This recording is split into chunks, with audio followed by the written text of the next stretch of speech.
Itchy face. Itchy face. Whoa. Nice beats. Whoa. Whoa. I'll sample that. Make a fucking fortune. Fortune. Whoa.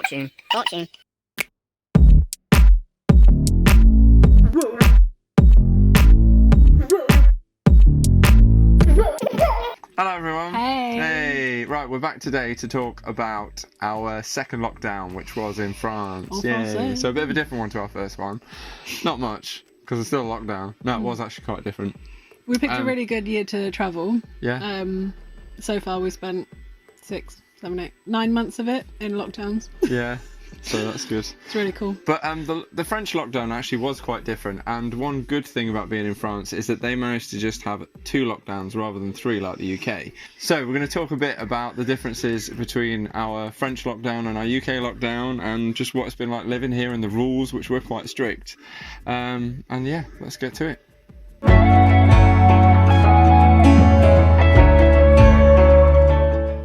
So when we first arrived in France, we actually came here because Scott had a bad back, so we were anticipating everything closing down again, and we didn't want to make the same mistake as we did last time, whereas we just kind of left it and stayed in Stelplatz last time, which then got closed down. This time we opted to find private land a bit sooner. So And I think it was a good decision. It was a good decision, yeah, because we were here for a couple of weeks at least, maybe a month or so, while Scat.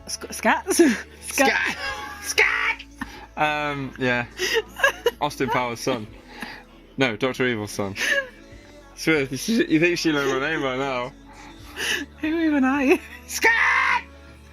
Jack! Oh, she's shouting Jack now. So we were here for quite a while, while Scott's... I'll finish this. While my back was injured, it took ages. It took so long. about a month. You were having online physio as well, weren't you? Yeah. Because obviously everyone was kind of locked down. So a lot of places weren't open, so a lot of physios did. Can I just say about my physio as well? I'm not sure of this man's credentials, because he had me doing the weirdest exercises, right? Anyone out there that has any experience of physiotherapy, is this a real thing? I had to get tennis ball and rub it in a circular motion, like pinch a tennis ball between my butt cheek and a wall, well, for my case, like the side of the van, and I had to roll my hips in a circular motion. I didn't like it when he made eye contact. Yeah, she didn't like it, and I had to do this in front of webcam with essentially a stranger. Well, not essentially a stranger, but it worked. But yeah, so I wasn't sure if he was doing it for his own gratification. Yeah, but definitely was. Anyway, my back got better. Sorry, I digress. Back got better. And then lockdown happened. So we've had this trend throughout our entire travel so far, which is as soon as we make plans to do anything, something goes wrong and stops us from going anywhere. Mm-hmm. Scott's back got better. Lockdown happened. We weren't going anywhere. So that was about November. I think it was pretty much the 1st of November when France went into its second lockdown. And they have slightly different measures to the UK. And the first thing I want to talk about is the Attestation. Now, you might know that word. I only learnt that word, or maybe you learnt it as well, at that time when we were coming back from Germany just before the UK's first lockdown, when France had the rules of this attestation and we didn't know what it was, and we were quickly writing it down on a piece of paper. So if you've seen our Returning Home vlog, it's basically that same thing. I'll let you describe what it is. It's literally just a declaration, what you're doing out, where you're going, and why. And if it's not important, then I don't know, you get fined, don't you? Yeah. Or if you don't have your attestation and you get stopped, you'd get fined, essentially. So this has a name and address. Your reason could be going shopping, travelling home, in our case, when we returned from Germany. Walking your dog. Yeah, out with the dog, going anywhere really, wasn't it? Like going to school or work. You had to have something signed for all of these eventualities. So, and they were really the only reasons. There was 6 options on the form, right? Yeah. Well, luckily we had, and it seemed like it was going to be a bit of a pain in the backside, but that's relevant to my physio actually. But it was nice because we got this app, and it was really easy to fill in then. So this is what the app looked like, but it was odd because filling this in every time you left the house, which was daily if we were walking the dogs, and also, that ties into the next point. I think France was so much stricter in terms of the distance that you're allowed to go, because we could only walk or exercise 1 kilometre from where we are. It's like nothing. That's nothing, yeah. You don't realise how short that is. Yeah, when you're walking your dog, 1 kilometre is like not that far. And I know you've got 1 kilometre back, and then you could go 1 kilometre in the other direction, but once you're back home, you're like, oh, I'm kind of done now. They did some great things though, didn't they? And Little Wiz Mini, you pointed us in the direction of a website that allowed you to put your location in, and it gave you all of the places you could go that were within whatever distance was set. So that was really helpful because it helped us find a couple of other things. Yeah. But we enjoyed our walks. I mean, we've been here for quite a long time. I would say that the lockdown rules here in France have been really, really a lot harsher than the UK. So we had also about mid-December, Macron, the French Prime Minister... President, is it? Sorry, yeah, sorry. The French President, he introduced a curfew system instead.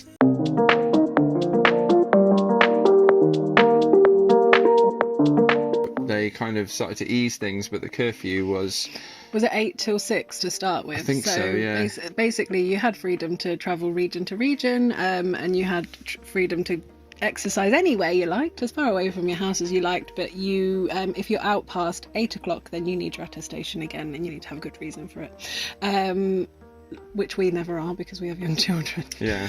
But that kind of came into effect just before Christmas, didn't it? And I assume that kind of worked quite well, because by Christmas the numbers were down by a lot. It was really good. Some people have expressed difficulty of like coming home from work and having to do the shopping, and the shops are closed, like the supermarkets are closed from 6 o'clock. So there's none of that, which is unfortunate for people that do go out to work or have children in childcare and things like that. It just puts a little bit of extra pressure on them, but they're doing what they can to ease the numbers. So I think they've been really good. I think the strictness of giving you, because I know in the UK, from talking to family and friends and looking at the news, sometimes it's been a little bit vague, and it's been like, don't go out your area. It's like, what's that? But given 1 kilometre, which has been really harsh, and given the curfew, it stopped them from having a third lockdown, or maybe there's probably other factors as well. But this is just our opinion of it as well. No, this is exactly how it is. This is it. No, I'm only joking. Obviously, everybody feels that things have been dealt with differently in every country. So it's our opinion of it is brilliant. In comparison to our lockdown. Right. Shut up. Stop giving disclaimers. No one cares. Right. This is a vlog. This is about our opinion. If you don't like it, jog on. No, not really. I'm only joking. You're going to start getting yourself a bad reputation. Oh, sorry. Let's talk about what it's actually been like in the place we are, because we've been really lucky, and maybe as well that things have been good for us because we've been in a very, very rural location, which is why we picked it, and I'm glad we did. We are near nothing, which is it's like the most isolated place I've ever lived in, and I think you as well. So we're quite near a place called Limoges, which is in the Corrèze region in sort of southern central France, and the nearest shop for us is probably about 7 or 8 miles away, so it takes like 15 minutes to get to down rural roads. So we don't see anyone, and it was really funny because every day filling out the attestations on my phone, walking the dogs, and then going to the shop once a week. We never really saw anybody, did we? No, we never saw anyone, and it made me laugh because the last day that I had to sign the attestation, I saw a police car drive past, and I thought, oh, that's funny, like the last day. And we've never been stopped in our motorhome, and we kind of actually, leads us on to another point. We felt we would have left here a little bit earlier. We would have left by now because we're about to leave now. It's that thing again, isn't it, where we get ready to leave and then something happens. Yes, I'll let you say what happened. So yeah, Scott's back was healed, the lockdown was over, we were coming, was it coming up to Christmas or just after? It was just after, I think wasn't just it? after, yeah. And we thought, right, now we're ready, all the restrictions have been lifted, we're going to go. And then the British variant started circulating, and it felt very much like British people were out of favour. What a great time for British plates when there's a new strain. I think it's interesting that it's named after us. Yeah, it's like there's obviously there was a couple of variants at the same time, but we were just starting to get ready to leave, and then it was like no travel in or out of the UK. Basically, we just felt like we wouldn't really be welcome anywhere, even though we were okay to travel regionally as long as we respected the rules here.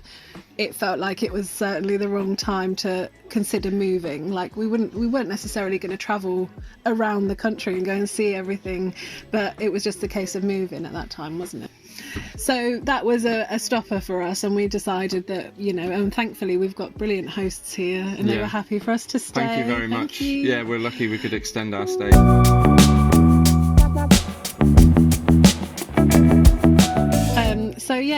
So we just got to know the area well, and we had snow. A little tiny bit of snow, which is very unusual for the area, so I hear. We got to enjoy a lot of nice things. We had our Christmas here, which was really, really good. Nice to have another We got Christmas in the van. Yeah. The funny thing was, when we first got our motorhome, our plan was to spend our first Christmas in Bordeaux. We really wanted to go there. We're about, an hour and a half away from Bordeaux, so it's not quite the same, but close enough. Yeah. It's been a lovely time here. It's peaceful. Obviously, at points we have wished we could go places, and we've been really good. I mean, people have seen us in our motorhome, and we haven't had any negative experiences. But we haven't taken the mickey either. We haven't taken the mickey. We haven't taken the mickey. Yeah, we haven't taken the Michael. We've just been to the shop and back here, and that's all we've literally been nowhere. Apart from, we went to one town to buy some craft supplies for Rufus once. That was when the restrictions lifted, wasn't it? Yeah, in between. But we've enjoyed some of the stuff we have been able to get, like fondue. Oh, the fondue. And maybe a little bit of wine. Let me show you a bit of this. Let's just check out how much the French like bread. It's a bit noisy out here, but I wanted to show you some stuff. This is the laverie, which lave means to wash in French. And they've got we've seen these pop up all over Europe now, but they've got these cool washing stations that you can wash at. We haven't been using this one, been using a different one some of the time. But I want to show you this. This is so cool. This is how much the French love bread. Check out next to this. So while you're doing your washing, 24-hour panes. I don't know if this is going to come out forwards or backwards. That's pan. 24-hour pan, 7 days a week. Pan whenever you want it. That's how much the freaking French love bread. Check it out. Contactless. Of course it is. Anything to make it easier for you to get your pan. Look. Easy. Where does your pan come out? No way, does it come out of there? I haven't actually tried it. How much is it? Wait a minute, I'll be back in a second. €1. Right, I'm going to do it if I've got one. Right. Here we go, €1. Let's try this bad boy. So, money here, right in there. Carte bleue, validation, annulation. Let's try validation.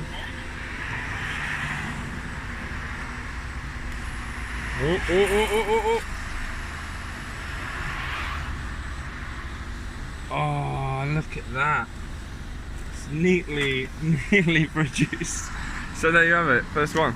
Works, yay!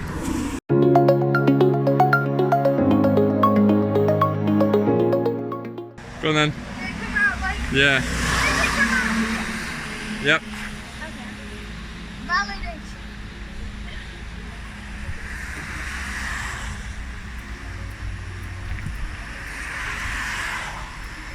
Oh, I can see a bit of bread. It's a baguette. Oh, I want to eat it right now. Yeah, so bread. they love their bread, and they're not wrong. Like, we've spoken to everyone we speak to says French bread is amazing, and it's so good. And the pastry, God, the pastries. We've eaten so many croissants, haven't we? Yeah, we calculated how many calories we were eating for breakfast, and we kind of put a little bit of. At one point we were buying 10, right? Every time we went shopping, we were buying 10, and we were saying that's not enough for 2 adults and 2 kids. They eat so much, those kids. Oh, it sucks when your kids get older and they eat nearly as much as a human. So we were like, this is nearly 2,000 calories for breakfast. We should probably cut this down a little bit. So the bread and the pastries have been brilliant, but as Mel said, I think being here for such a long time, being in the same place, we have really missed like a lot of British things. And we're going to do a vlog actually about the foods that you should take with you. But then there's some things you can't take with you, like listening to my family and they're having an Indian or a Chinese or pizza. Takeaway. Yeah, there's no takeaway around here. There's nothing. We're not close enough for anything like that. I mean, the pastries are great. Cheeses are good. Wine's good. Well, even the nearest McDonald's is like 30 minutes away, isn't it? Doesn't happen in the UK, does it? We're not loving it. Not that we want McDonald's every day, but we have gone through the stages. Yeah. One thing, I know we've kind of mentioned going out and on the walks, but one thing we found which we absolutely love was an app called Seek, and I'd advise you to get it if you've got kids or if you're just like a nature lover. It's a free app. Thank you, Alice, for telling me about it. Was it Alice? Yeah, well done, Alice. And basically it is a kind of nature spotting app where you hold up your camera and it recognises stuff and then it documents it for you and you kind of get scores and stuff. So there's a bit of that get badges self-competition. You're like a scout. It's amazing. And we've done it with Rufus, and obviously there's things here that we don't normally see where we're from, like the different mushrooms have been amazing. And the different insects, like there's even lizards here, which we got really excited about. Although we see them most days, don't they? Now it's warm again. Now it's warm, but we did have an incident with Dexter. We've had a couple of incidents actually, and this is something I wanted to say. We've had in the 6 months that we've been in France, we've had to go to the doctors, the vets, the dentist, more than once as well. I think every one of us has fallen apart at some point. Yeah, I was apart when we got here. Yeah. I just got better and better. And the things that we've had to try and communicate with professionals is a bit odd, actually. Not always your usual occurrence. So it's been really interesting. We had an incident with Dexter eating a mushroom that we thought he was going to die. It was okay. He was okay, but it just made him quite sick. Yeah. And the price as well, like it's very, very reasonable. Like the price of prescriptions, the price of pet prescriptions and appointments. It's all been very reasonable and very, very a very good experience. So yeah, really pleased about that. So in terms of motorhome life, we can't really give you a great insight, even though we've done a few videos on Aires and stuff like that. We haven't. There's not a lot to talk about. No, we haven't been travelling around or doing stuff like that. One thing I will say as well, and I think probably most people felt this, maybe in the second, third lockdown in the UK, is that at times we have felt quite flat, haven't we? Definitely. And I think everybody can relate to that. So we haven't put out as much sort of information, pictures, content, because it's all kind of been quite samey, and it's a bit like we're just getting on and waiting and working, haven't we? We've been doing a lot of schooling, we've been doing a lot of crafts. I think it's been a really lovely change to having the UK lockdown. We really enjoyed that, and that was over summertime, so that was great. This time I'm glad that we were in France this time, because it just, at least we had the change of having a different diet and having that different culture, and that's made it interesting. Thank you very much for watching. Really appreciate it. If you've spent lockdown in a motorhome, or if you've had an interesting lockdown, please let us know below how it's been for you. We are about to set off from here very, very shortly. We may have even left by the time this video comes out. Who knows where? You'll have to watch and find out. But yeah, thank you very much for watching. Please like and subscribe, and we'll see you on the road. Bye-bye. Bye.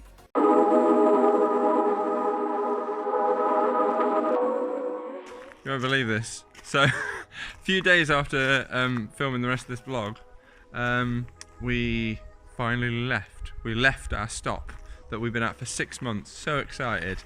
And it all went wrong again. And what happened? This is what happened. So we left feeling optimistic, about to hit the road again, and we, in true MarmaladeTour style, we left late. We went to leave at 12:30 and we left at 2:30, and our stop was 3 hours away, and And what we're not used to is, even though we've been living in the curfew of France for months now, we're not used to having to travel with a curfew. So it is 2:30. We've got 3-hour travel and the curfew is at 6. And everyone knows in a motorhome everything takes longer than it should do.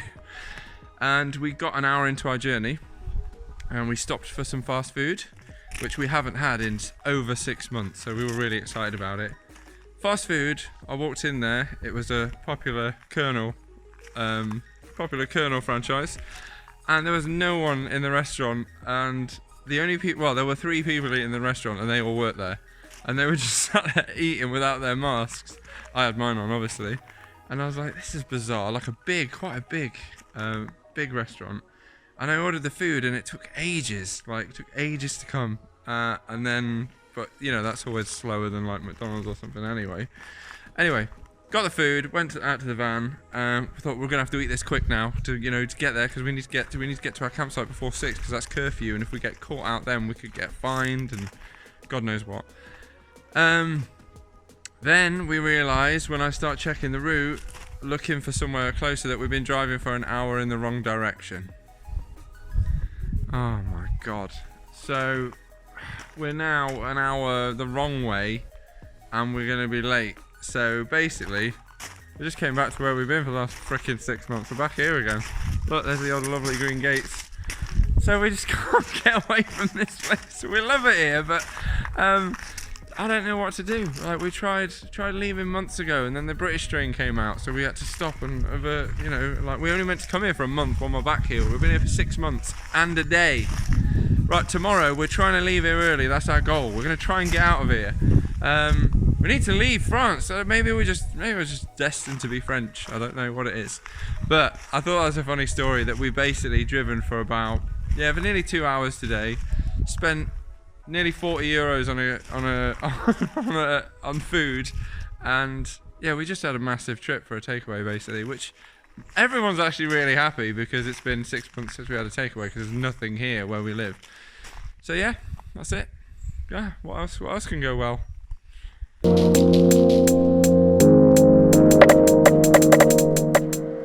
And also, in Steve Jobs style, one last thing. We'd like to thank our newest Ko-Fi donator, Layla Orr. Thank you very much, Mr. Lady. Really appreciate it. Thank you very much. We're not asking people to donate, but we put a donate button there. Don't feel obliged, but can't keep myself in haircuts like this. Look at that. Look at how that parting's going. Layla has contributed towards sorting that out, so thank you very much. Thank you very much. And that impression, they don't come cheap either. Thank you very much. We'll see you soon. Bye bye.